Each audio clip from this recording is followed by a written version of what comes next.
at times they will take advantage of such services. And I'm not saying this is the case. And so what we use the 90-day was is for a target. To me, love is not love unless discipline's in it. And so we didn't want anything to just be open-ended. Otherwise, if you don't know where you're going, if you don't have a target, then anywhere will get you there. And so that's the main reason why we set on the 90 days. We've already helped a couple of families get housed. And you're spot on, the housing market is extremely tight. And it is a daunting challenge to try to get anyone housed in this community. That's just the reality of it. But we did want to put it in the mindset of those we're helping that there is a targeted date for us to get this accomplished in. Will we give grace? You better believe it. We are the only, even our shelter is the only shelter that allows the clientele in the shelter in the whole county. So we all are about grace, and I think you know that already. So that's why we have to have a target. If you want to extend it to 120, we are still, it's not going to stop us from pushing to get it done in 90 days.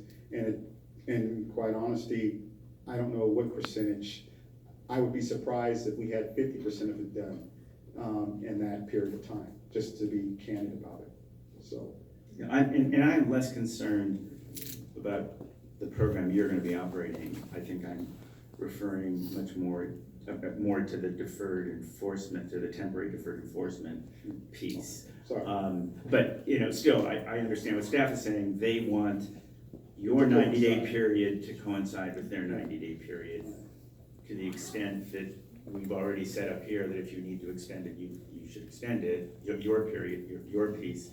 I mean, I would hope, or perhaps we should have that ability and option also. I understand that it's a resolution. I would like to have it more succinctly stated if we did a motion. But anyway, thank you. I'm done. Mayor, thank you. If I could just make one comment, and I put up this slide. It doesn't show the dates, but this is the assumed 30-day effective date, and the project we hope a program beginning as soon as possible, as soon as we get the site improvements done. I know I did talk to the Public Works Director yesterday about to the ability that we can expedite the site improvements so that the RV program can start as soon as possible. This period, actually, just to put a date in mind, the option A, basically you're talking about end of April, and option B is end of June. So you're talking about 5.5 months from now is kind of the time frame. Thank you. Pastor Baines, thank you for all that you've done and for stepping up and being willing to take on this daunting task. We appreciate all your efforts and your willingness to stay at the table. I know at one point we were talking about safe parking at some of the churches, and you had some MOUs in place, and I'm thinking in my mind, if we had some safe parking at some of the churches, would some of the fifth wheels be able to fit in some of the church spots? I have not brought up the fifth wheel vehicles to the churches. I have brought up the RVs. Okay. And so I can go back to the churches that we have MOUs and see if they are amenable to allowing a fifth wheel to be there, and report back to staff and let you know that. So what I'm interested in, we know the capacity for the safe parking spot. We know how many RVs we have, and we know that there are potential some relationships with some of the churches, and how many of the RVs could fit into those spots at the church will kind of help us as well as we embark on this endeavor, right? Yes, the maximum we've asked on any of the faith-based community was three spots, and that was for RVs. And we have three, well, I'm gonna say two that's confirmed, and maybe two others that are considering. So that's kind of like where we are today. Okay. So if we can get back and learn more about that, that would be great. Okay. So that's it, and I'm just gonna give my piece here. As a city, we are not penalizing those who that don't have housing, and we know that this issue goes back to just regionally, this is a regional issue and problem, housing in general. But as RV living, and you know, that live in RVs, there's some responsibility that RV dwellers have to take as well, in helping with the trash, and I don't know, and I'm glad that the staff and Project We Hope, everybody's working together to kind of mitigate some of the problems. I sit on CCAG, and as CCAG, we are responsible for making sure that trash doesn't get in our storm drain. And when that happens and we don't have a storm capture device, we are subject to a hefty fine within our community because we don't want trash to get out in the bay. So if we can all sit down on this approach and figure out, what are we gonna do about the trash? I'm also in agreement that we can't be a lawless city and have this situation where we don't have registrations taking place. And no other city would that happen. So we wanna make sure that people are following the laws and the rules within the city because we all care and we love for the city. We love the city just that much. And if you were driving another vehicle, any other vehicle, and you were stopped, you would not be able to drive that vehicle that is unregistered. Next for me, it is my understanding that some people do have a business out in the RV area. So my concern is I don't wanna help a business by giving them $1,000 for vehicles that are unregistered. I think if we're looking at the money that goes to RVs, it's for one person, one name. We don't give them to multiple vehicles. That's where I would stand, and I hope the council would be in support of that. I do have a concern when it comes to RVs.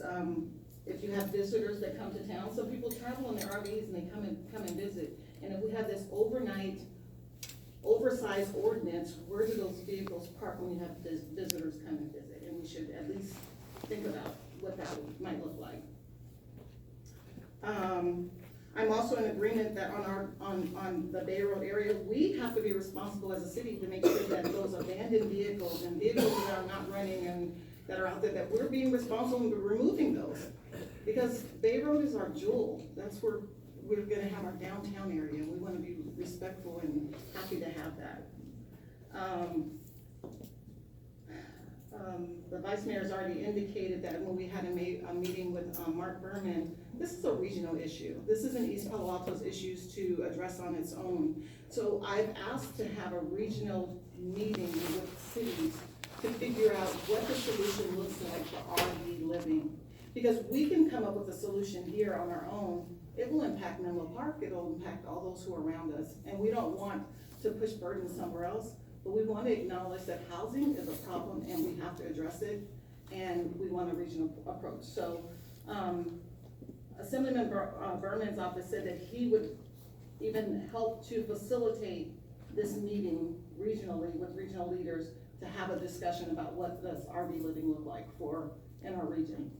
But at this time, we have to make a decision because we've been kicking this can down the road for quite a while. And I think tonight is the night to make a decision, and we do have a lot on our agenda tonight. So, let's see. I think the staff has done a great job in breaking down, a lot more information, providing these options. I think I would be in support of the deferred, option B, and possibly maybe adding 30 days. I know we have the option through the resolution to change it, but just giving an extra month to be more realistic, and then, hopefully things move faster, but if not, then, just adding the 30, so it would be instead of the 120, it'd be 150. Again, it's still placing a certain deadline, or I think as Pastor Ben said, so people understand there is a time frame. They're trying to beat the time frame, and so that would be one proposal. I have one other thing. So as far as the count goes, are we going back to count the RVs? Shouldn't we already have an accurate count as to who's out there so that we're not now inviting more RVs into the community to become a part of this solution? So. If this is adopted, one of the immediate things staff will do is document the RVs that are currently. But we already have it, it's already documented, We- is that not correct? We have a count, but we Okay. probably want to actually have the vehicle, the license numbers and all of that, and Pastor Bain sounds like he might have done a lot of that already, so. Yes, we do have we've taken an assessment at least 3 different times. Another service provider has also taken assessment, and city staff is, of course, taking their own assessment. What we have done, we want to eliminate any duplication of all of these assessments, and that's what we've done actually this week. And so right now, with the 20 applications, that's what we have to start with, and we are still accepting more applications for those that want to participate, but of course, we cannot force anybody to participate. I would strongly recommend, though, that once this is in effect, an ordinance, that we do one more assessment, and then we compare those 2 assessments to make sure we're talking about residential city people, because we know what we've heard, we know what our brothers and sisters are saying about where our tax dollars need to go. Right, thank you. I'm sorry, can I ask Ben one question? How long have you been working on this? I mean, has this been a 2 Since month, 3 months? October of 2017. Okay. Thank you again. So I think we have, Oh, yeah, I was gonna just add, just one last comment, I think, that I think, you know, in my conversations with, at least many of the RV, you know, people on Bay Road mostly, but I think that they, I don't wanna speak for themselves, but I think they're definitely on board with, you know, not inviting, as I said, I think, one of them mentioned, they actually have on their own initiative gone and talked to people in Mountain View who are dealing with this issue to say, you do something here. We don't really want, we're not inviting people. So when they go to Mountain View, they're not inviting people to come. They're saying, you know, we understand and we support the idea that if the council of East Palo Alto does something, it will be for the people who are here already. So I think they're also a good source of information, at least finding out, you know, who is here or who might be coming, just so they're at least told, you know. That, so I just want to acknowledge that, and I think on that issue, at this point in time, I think through the work of everybody, we've sort of reached a certain understanding. At least we can't solve the problem forever. We have to do something. It is costing the city, you know, some money, but we need to, I think once things get structured, then I think hopefully things become easier to handle and to manage. Because I think right now, part of it is that it's just, you know, sort of open and then we'll get busy on doing the part that we need to do. But, yeah. I just want to also say that if you do introduce the ordinance tonight, under the program we outline a 30-day period and applications will be submitted. So we'll immediately work with Project We Hope to notify all of the existing RVs and fifth wheels about their the deadline to submit an application to Project We Hope. and then I have one other question. I know that prior to Governor Brown leaving office, the state allocated homeless funds that could be allocated to the county and to cities. I shared that information with staff, and there was a grant process where we could request funding. Have we done that and requested funding? Because I believe that funding may even help to cover some of the expenses that we've incurred under this model, so. I believe that's the heat. Yeah. Our staff are looking, Yeah, I don't know, Patrick, I don't know if we have an update from the Yeah, we are looking at into those county funds, and Right. obviously with the state bond measure that has Right. potential funds for veterans, that might be a source at least for that. There's some money that's designated for homeless. If I may, and housing. you're talking about the heat funding, the housing emergency assessment fund, something like that, right? But the county has not released their categories on which they're going to allocate certain dollar amounts. They have applied for the heat funding. We're actually applying in different counties because we have our vehicles that go in different counties. So San Mateo County has not released an RFP or RFQ to receive applications for that funding yet. We just want to keep our mind out for that, for those dollars, to make sure that we're not overlooked here in Palo Alto. Okay. So at this point, I believe we're close to, I'm willing to make a motion to Let's- consider, or. is there something else? Yeah, I would like to, you know, I certainly could support. Well, I think the, Councilmember Abrika was Abrika already has. working on something, so let him complete his thought and then we'll come. So I would be in support of the recommendation by the staff in amending the municipal code, Title 10, as stated, and then also supporting a temporary deferred enforcement of RVs with option B, and I would add 30 days Grace, is that a 30-day grace? Yeah, so to the 90. so basically. An additional the- 30 days to what's. So basically, it would read potential for 4 30-day periods, total Yes. 150, Yes, 20 days, 150 days in all. right. Okay, Second the motion. so it's been moved and seconded. If you have discussion, are you adding something different? Discussion. Actually, I would like to have the council consider bringing over from option A, the abatement of fire hazards and public safety risk. I don't want us to lose sight of the letter that came from the fire chief's office about the importance of making sure fire hydrants are cleared and they're not being hidden by trash and those types of things, and that if I may, and that the RV units be separated, right? You agree?